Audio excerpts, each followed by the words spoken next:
अभी उसका मैसेज आया है।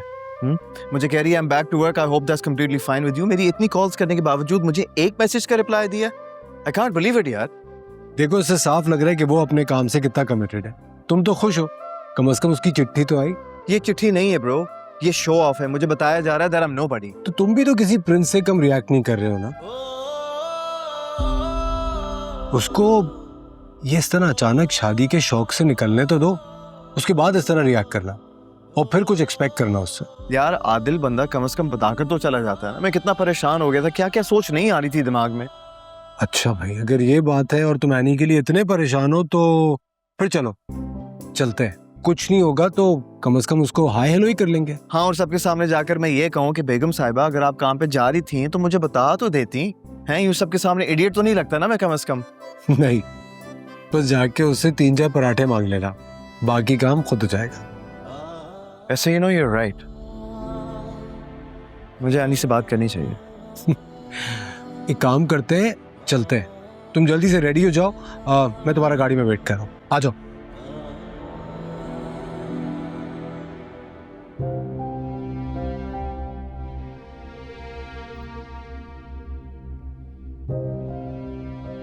तुम्हें घर पे किसी को तो बताकर आना चाहिए था। सिकंदर अंकल और ज़ैनी आंटी को मेरे काम की टाइमिंग्स का पता है। आई डोंट थिंक उन्हें माइंड करना चाहिए। बात माइंड की नहीं बेटा, जिम्मेदारी की है। तुम अब शादीशुदा हो, किसी की बीवी हो, किसी की बहू हो, और शादी के बाद पूरे खानदान को साथ लेकर चलना एक अच्छी बहू की जिम्मेदारी होती है। कल जब वहां पहुंची तो मेरे इस्तकबाल के लिए कोई भी नहीं था।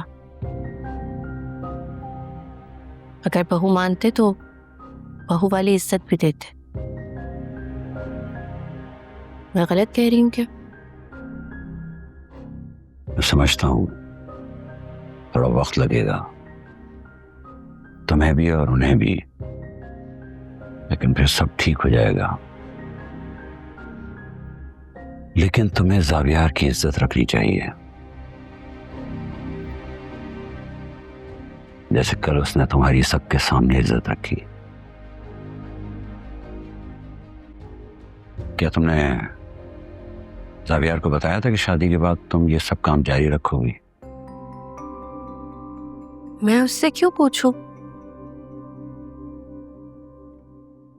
सॉरी, लेकिन मैं आपकी इस बात से अग्री नहीं करती। सालों लगा के मैंने अपने बिजनेस को खड़ा किया है। अब आप कह रहे हैं कि मैं उसे किसी की हाँ या ना से जोड़ दूं? समझ गई हूं, मान भी गई हूं कि यहां मुझे किसी को बता कर आना चाहिए था, लेकिन अपना काम मैं किसी से पूछ कर करूं, ऐसा नहीं कर सकती मैं। ज़ावियार ने मुझसे अगर शादी की है तो सब कुछ सोच समझ के किया होगा। उसे पता है मैं काम करती हूँ, और उसे ये भी पता है कि मेरा काम मेरे लिए कितना इम्पोर्टेंट है। ये आप किसको समझा रहे हैं? मैंने आपको कहा था ना, ये शादी नहीं चलने वाली। घर बसाने वाले लोगों के ना तेवर और होते हैं। ये आपने देख लिया, अभी 24 घंटे भी नहीं हुए शादी को और ये घर वापस आ गई है, और सिकंदर भाई से रिश्ता अलग बिगड़ेगा। मैंने तो कहा था फैजी ही है जो उसको झेल लेगा, लेकिन नहीं, आपने निदा का भी स्कोप बर्बाद किया। किश्वर, अब तुम फिर शुरू हो गई। हाँ हाँ, मुझे ही चुप कराएं, ये तो किसी के ना सुने।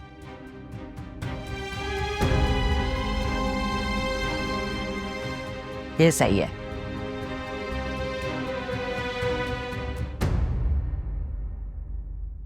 ऐसे सिकंदर, अब क्या होगा? सारे खानदान को पता चल गया होगा अब तक। अब तो बस सबके फोन आने शुरू हो जाएंगे। सब पूछेंगे कि इतनी जल्दी में शादी क्यों की। उंगलियां तो बेचारे ज़ावियार पर ही उठेंगी ना। कैसी क्या मजबूरी आन पड़ी थी जो ये शादी करनी पड़ी।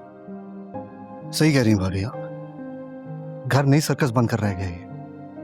हर रोज एक नया तमाशा है। पहले शब्बी और अब ज़ावियार।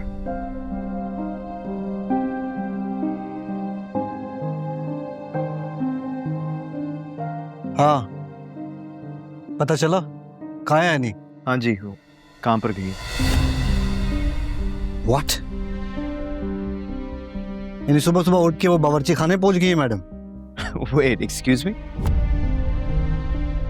You know what, Dad? If I'm not wrong, आप हमेशा से एनी के सबसे बड़े सपोर्टर रहे हैं। सपोर्ट तो मैं 50 यतीम खानों को भी करता हूँ। इसका मतलब ये नहीं कि इस घर को यतीम खाना बना दूं मैं। और जहां तक मुझे याद है, कल तक तुम्हें भी उससे कोई मोहब्बत नहीं थी, तो फिर तुमने ये रिश्ता क्यों किया ज़ावियार?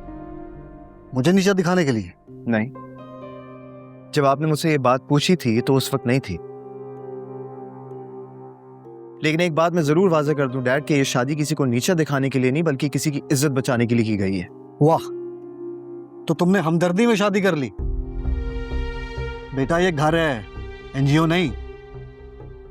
चाचू मैं मानता हूँ जावियर का कदम अनएक्सपेक्टेड था, लेकिन इसकी नीयत गलत नहीं थी।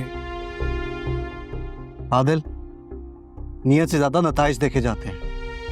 आज हर अखबार, हर सोशल मीडिया पर हमारे खानदान के चर्चे हैं।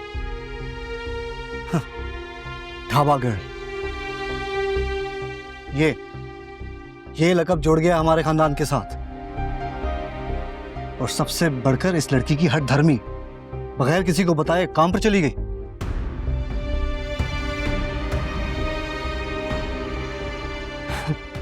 वैसे है बड़ी सादा मिजाज अपनी एनी। शादी के अगले दिन ही उठकर काम पे चली गई। सिकंदर शिराजी की बहू। लिसन डैड, ताई अम्मी, एक बात मैं आप दोनों को क्लियर कर दूं कि यानी जैसी भी है ना, वो अपना काम करती है, अपनी मेहनत से कमाती है, वो ऐसी ही है। और अगर मैंने उससे शादी की है तो मुझे उसकी सेल्फ रिस्पेक्ट को कबूल करना होगा, ठीक है? तो ठीक है, तुम्हें तुम्हारी बीवी और इसकी खुद मुख्तारी मुबारक हो।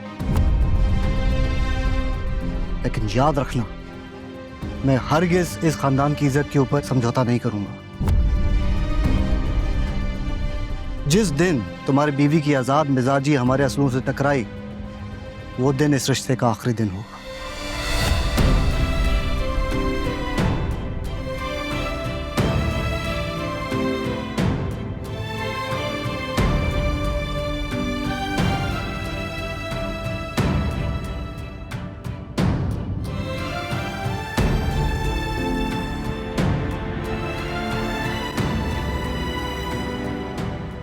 गाड़ी की चाबी कहाँ गई?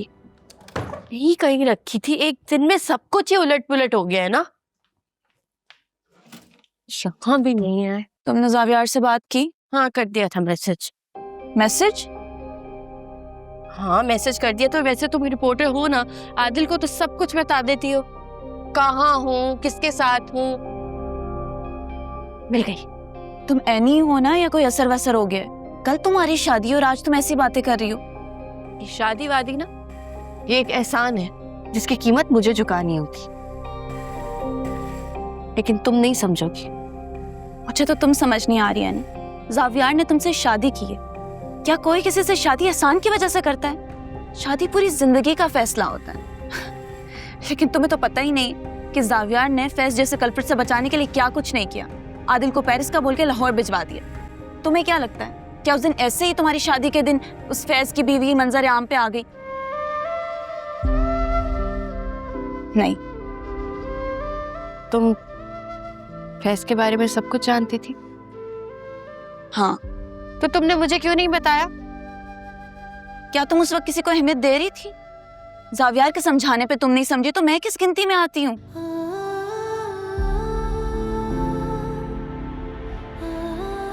मुझे लगा जावियार बस मेरी शादी तोड़वाना चाहता है और मुझे नीचा दिखाना चाहता है। और आज तुमने उसको एक और मुश्किल में डाल दी।